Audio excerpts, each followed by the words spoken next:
Well, this is not very good, is it? It needs a clean. The lens is not quite right.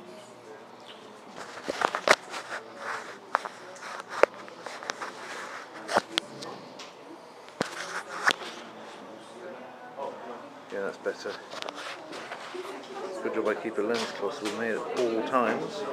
I don't want to miss this. This is going to be the unique Victor Berrjod talking about Scandinavian languages.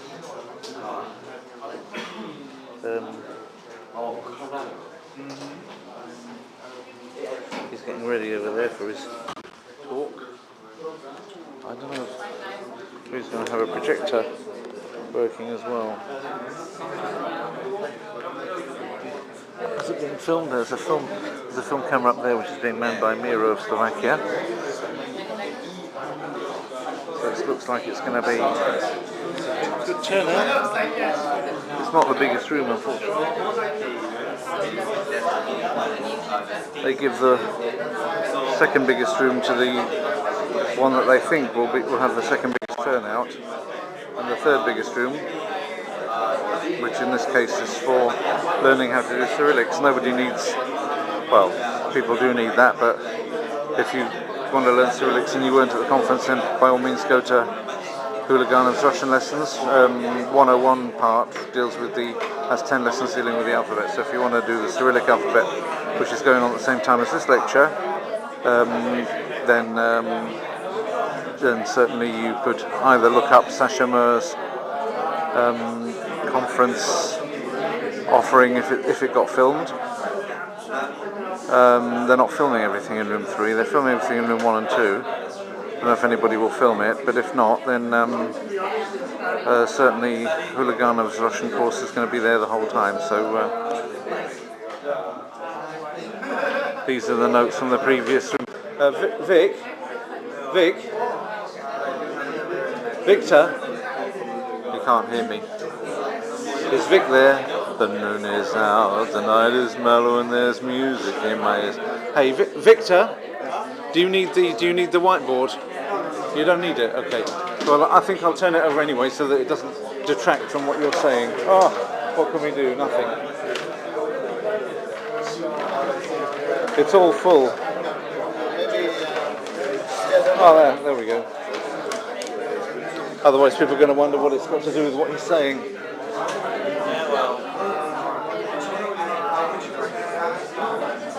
He's got it if he wants it now.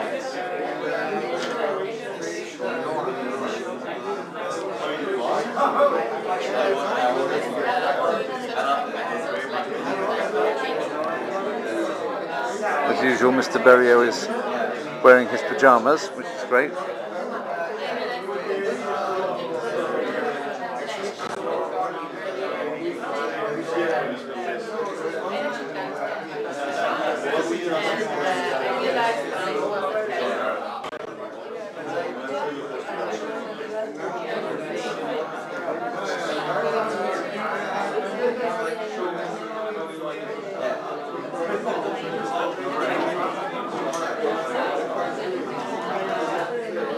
We're going to learn comparative Scandinavian, or as I call it, Scandinavian philology in a single, slightly less than 1 hour's long talk. Oh, here we go. Whoa, this is going to be quite technical.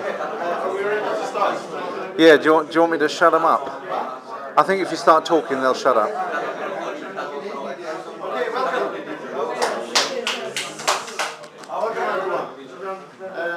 So I'm here to talk about Scandinavian.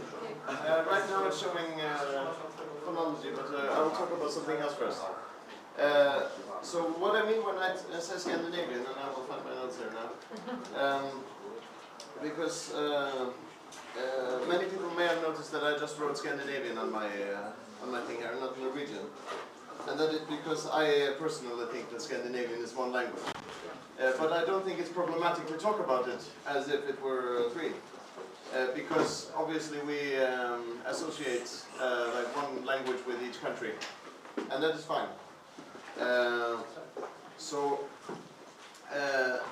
I want to problematize it anyway because Scandinavia is a very good example of a dialect continuum. So here we can see a little bit. This is a map that I found online. I'm not going to talk about Icelandic or Faroese because they are not mutually intelligible and no longer part of the continuum.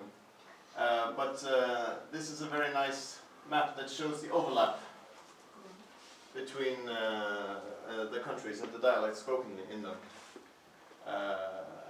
So, for example, especially here in this area, there is a great overlap.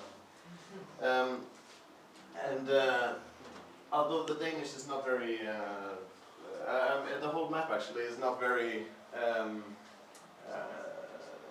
detailed. I found a very good map of Danish dialects here. So, let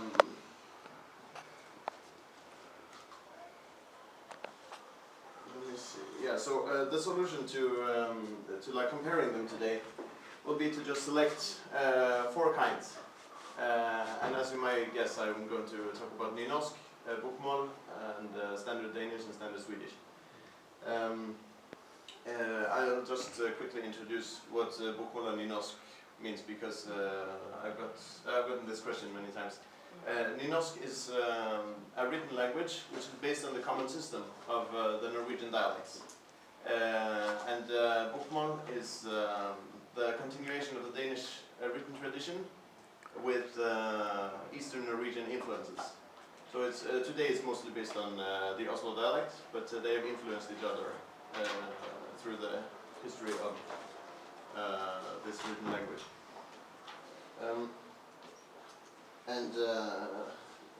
They all have the same source, so they all come from Old Norse, and you know, it goes all the way back to Proto-Indo-European, as this English chap was saying the other day. Yeah, first I want to show the phonology here because I'm a sucker for phonology. Phonology is awesome. Huh? Yeah. So I've marked all the ones that are more or less the same in all 3. Because I just count Norwegian as one here because there is no difference in pronunciation in bokmål and nynorsk. I've just marked them as green, where they are the same, or more or less the same in all 3. And in yellow, where they are not the same in all 3, obviously. These are like a very simple phoneme inventories. If we went to the phonetic level, we would have a lot more difference. But and I just want to show. Oh, I forgot to mark this one. I just wanted to show this real quick. And here are the consonants. And again, there is a lot of overlap. This Swedish sound is one of the most strange, one of the strangest sounds in the world. Do we have any Swedish speakers here? Okay. Yeah. So you might know this as the. I can see what's description. Oh, maybe I can make it bigger. Or maybe I can't. It's the infamous SJ-ljudet. S. S. Yeah. Yeah. Well, it's one of my favorite sounds in Swedish.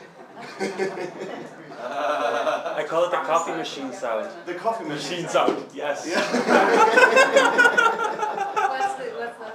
Because it's like coffee machine sound where you make a cappuccino. That's not the right sound. I know. But Scandinavians are known to like their coffee. It's the blowing out the candle sound. And we have a special sound in Norwegian too, but since we're in Germany, it's not so special anymore. It's Ch sound, which currently in Eastern Norwegian is commonly pronounced Ch instead. So like the Swedish one. Some people even pronounce it like Sh, But we have also these special consonants that are dialectal, but I still included them because you know, they're kind of cool. And in Danish there are some sounds that I'm not sure I should try to pronounce, but do we have Danes? Yeah, we do have Danes. So maybe you can say something like herre. Herre in Danish. Herre? Yeah, okay.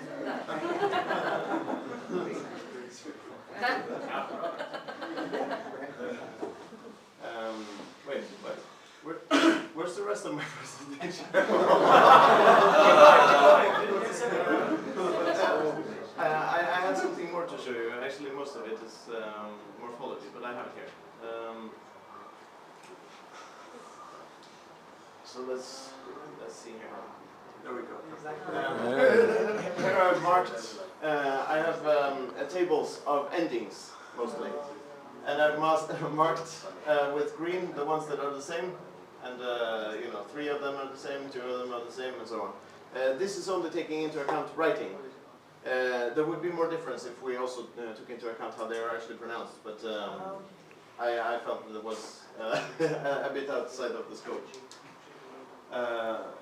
In most of the cases, you would be able to read it if you learn how to read, but there is a lot of consonants like t at the end is often not pronounced, especially in endings. But as you can see, there is a lot of overlap, especially in adjectives. Most of them are green, actually. And none of them are, well, okay, so some of them are specific to Swedish.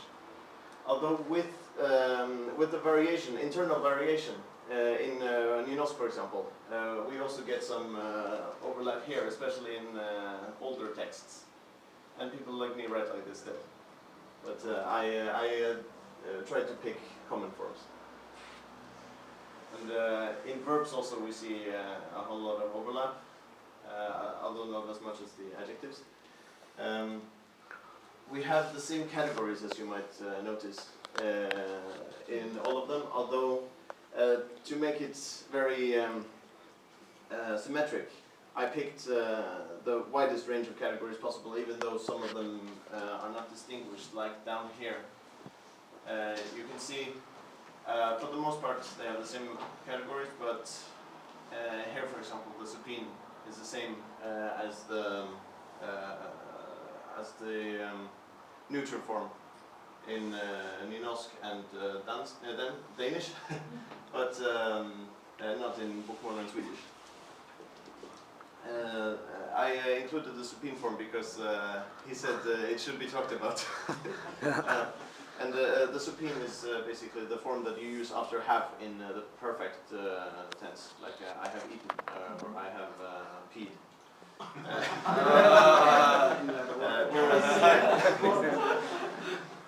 Whereas the past participle is what you would have if you were making an adjective of it, like a thrown ball or what else? A booked ticket. Huh? A booked ticket. Yeah, like this. And since we have genders, you would have to decline it according to the gender as well.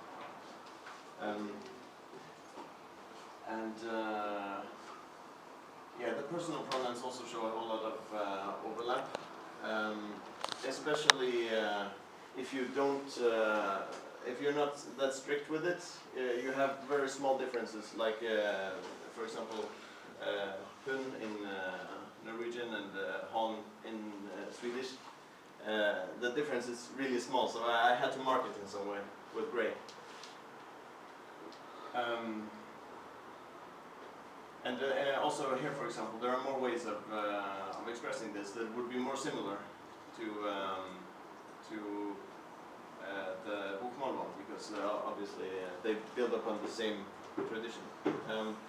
So here we have Vår, this with a round thing over. but in Danish it would be the same as these, except with O, pronounced more or less the same. And conversely, you can also take the Danish one and just change this into O, and you can that works in Norwegian too. But I picked the most common forms. And let me see. We have another one that didn't make it into this for some reason. Right? No? Oh, yeah. Oh, it is here. Okay. So with syntax, I could only think of one thing that I wanted to include there, actually. And that is possession. And the example I've used here is Kari's car. I'm not completely sure, so I'm glad I have some Swedes and Danes here. In Norwegian, if you say bilen til Kari, that's like the normal way of saying it, but if you want to emphasize it, you have to put Kari first. Kari's bil, and or Kari's bil. Do you distinguish the syntax in those in Danish or Swedish? I'm really bad grammar words. Okay, so if I ask you, er det Hjalmars bil? And you want to say, no, it's Kari's. Nej, det är Karins bil. Yeah, okay. So it's, and it's still the same if you say, det där är Kari's bil. Det där är Karins bil. Yeah. Yeah. And in Danish? The thing you are talking about, I think, is a special Norwegian thing, Karibi. Yeah. And it exists in Low German, and it exists in small quantities in Dutch, and a lot in Afrikaans, but not in Danish, not as far as I know, not in Swedish.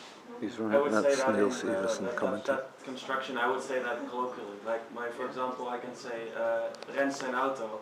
Oh yeah. When I'm talking about my brother's car, for example. Oh yeah. And that, in Dutch it works, but I would never write it. I would only say it. Yeah, okay. That is interesting. But in Norsk it's considered bad style to use the just when the S one. Actually, some people consider it bad style to use sin as well. But and nevertheless, I included it because it is the best way I can think of to express it emphatically. Yeah. But this whole distinction between Karis and bil and bil til Kari, I don't know. Do you have that in Danish? No. Not only used with S. It's what we call the genitive, isn't it? Yeah. The sin one specifically, I think, not the S one. But the distinction between the basic way of saying it and emphatic way, I don't think they express it differently. Danish and Swedish are usually said to correspond to Eastern Old Norse, although it's. I think that should be said with some discretion because like Eastern Old Norse and Western Old Norse are practically the same. It's a very small differences, as is the case today. And also with pronouns. Just to add one thing. Yeah. There's one thought that strikes me. Yeah. And the Norwegians could maybe say, if that special Karibi is most used around Bergen, then I'm sure it's a loan from the Platt German. Oh, it definitely is. And it's not something that belongs at all to general Scandinavian. No, it is used all over Norway though. Yes, now. Yeah, now. Out in Bergen, when the Platt German merchants had a colony there, then we know where it comes from. Oh yeah. Probably 100% sure it didn't come from any Scandinavian country. It came from the Scandinavian languages around Low German and Deutschland, and when it went down to Afrikaans, it went totally mad. All the time. But you don't see that in Old Norse, right? You don't see that No. Karlsson bil. In Old Norse, the genitive is well, it's not alive and well, it's dead, but it was alive and well at some point. But we see the same pattern with pronouns. normally we place them after the definite form, like the car, mine. But with emphatic we place it first, min bil, as is the case in Danish and Swedish. Do you say bilen min? Min bil. Min bil, yeah. But correct me if I'm wrong, but I guess we would have some songs and like old archaic like poems and stuff where you could actually have things like bilen min, but it's not correct, but it would be like I think we Poetry. could say an expression like if you're being very affectionate to your daughter, like, oh, don't me. Mm. Or when Oh yeah, you can be affectionate and yes, say. affectionate expressions and like some old songs. yeah, but you wouldn't use them in a sentence. No. So like, it's like Men a daughter of skiljas mine. från männen min, det är en sån. Ja. Is it a bit like in English, daughter of mine, rather than like poetry? That works in Danish too? A little bit. And it is used. No. It's used in fadervor, which Oh. is the prayer. Ah, The name yeah. of that is fadervor. Yeah. No, not morfader. No. And you can't say faderomvor. It's just a remnant from a possibility we had earlier. Yeah. It has died out totally except in fixed names like fadervor, which only can be fadervor. Yeah. Okay. They actually When it starts fadervor, du som i himlen, Yeah. it cannot be Our warfare Father, except if you try to modernize it. Yeah, exactly. And that's the case in Norway now. With the latest Bible translation, they actually did modernize it. Because we used to have fadervor as well. And now they changed it to vorfar. While we're still on the possessives, Yeah. I'd like to ask a question. I've noticed that in some Scandinavian languages, I don't know if it's all of them, you don't say something. If you want to say somebody "you pig," you say "you're pig." Yes. Yes, is that all of the Scandinavian languages or just some of them? Yeah. Din gris. Yeah, all of them. Okay. Yeah. So I wonder how that ever. Pan-Scandinavian. I wonder how that ever came about. So that It depends on the word, because you would say you idiot, like to you, but Ah, you do that. yeah. Oh, we say din Then you idiot. wouldn't say you wouldn't say that in you. It did not, No, cannot maybe say du some idiot. say that. No. Yeah. Det er din idiot. Yeah, in Norway as well. Swedish too. Do Yeah. I think it's from English. Yeah. That could very well be. I also quickly want to mention tones and still. Is my pronunciation of still correct? No. How about Sounds good to me. still? Yeah. Yeah, there we go. There's no stud, stud. Oh, there is no still. No stud is Oh, that's what was tripping me up, maybe. Yeah. So I just listed the Eastern Norwegian tones here because they are most commonly learned by foreigners. We have a low tone and a falling tone, and we have. Let me add some examples to this because we have minimal pairs. Yeah, well, yeah, that one too. But I prefer this one because it's Pan-Norwegian. It works in all dialects as a completely minimal pair. But so this means the tank, for example, where you put your gas on the car, when it's pronounced with tone 1, and it means the thought in your head when it's pronounced with tone 2.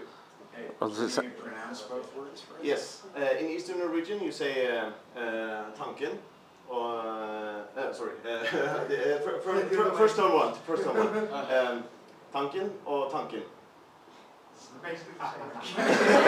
Can't tell the difference between those two. Where I'm from we say tanken or tanken, with a mid-tone and a low tone.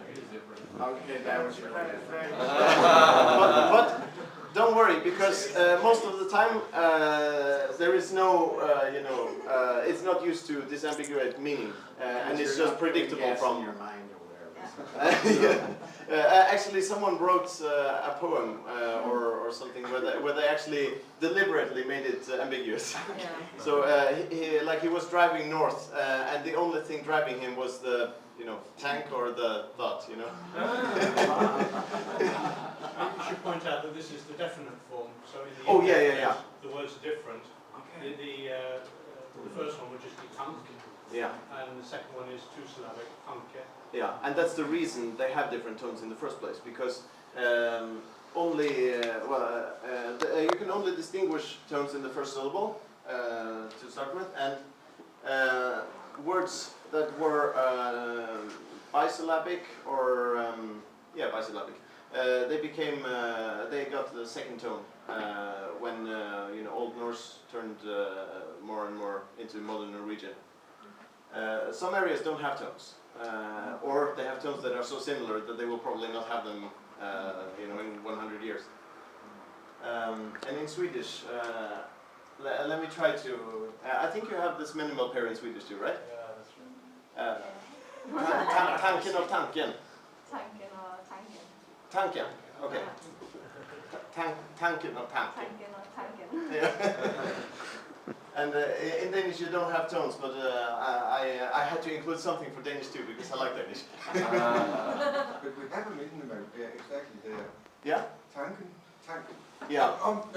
No, tanken, that's the place where we put gasoline. Yes, exactly. Tanken, Yeah. that's And that's a cool thing because the stone tends, it doesn't always correspond to tone 2, but it tends to correspond to it.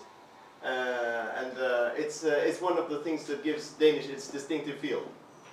That's very nice. Well, I mean, many people make fun of Danish, especially Norwegians, but especially Norwegians tend to make fun of Danish, but actually I love Danish.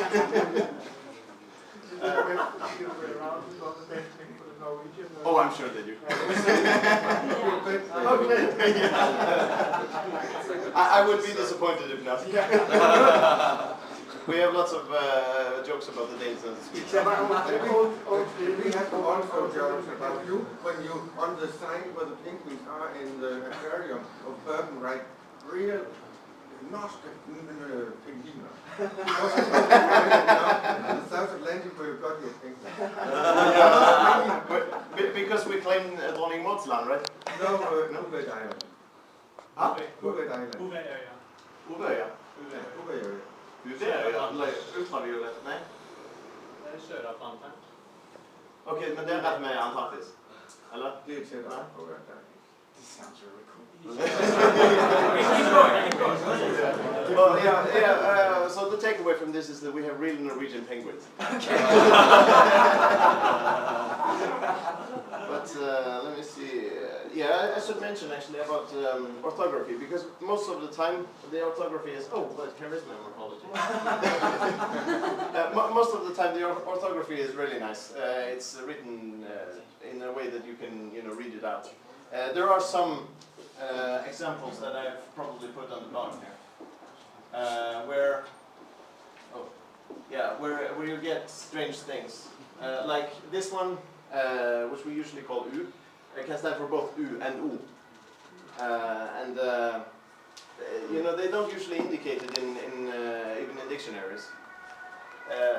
Good dictionaries might indicate whether it's long or short, but most dictionaries will not indicate whether it's U or O.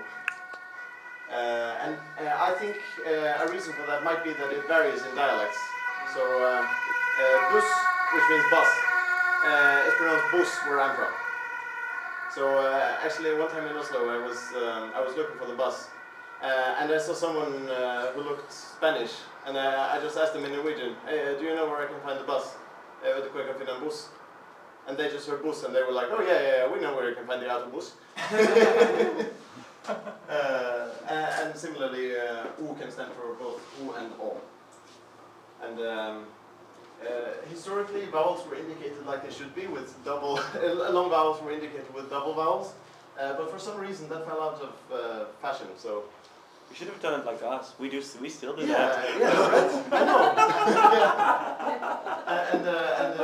And we still indicate short vowels with double consonants. Oh, we do But that. then you produce pairs like this, where fint is pronounced with a long vowel and flint is with a short one. So how are you supposed to know that? Well, in the case of fint, if you know the base form. I know that. Maybe native speaker can happen, but I think in Swedish you basically know whether it's short or long. form based on if afterwards there is one consonant or two consonants. Yes, in the base form, and it usually Yeah. works, but not always. But so fiend in the base form is fiend, Yeah. just one consonant, so that's why it's long, and Yes. fiend is always two consonants afterwards, so it's short. It is, but lots of those pairs were, how do I say it, jumbled up in Middle Norwegian, for example, because then you couldn't have, you know, fiend with both long vowel and double consonant. It didn't work. So this would have been fint, which also is a dialectal form in Norway still.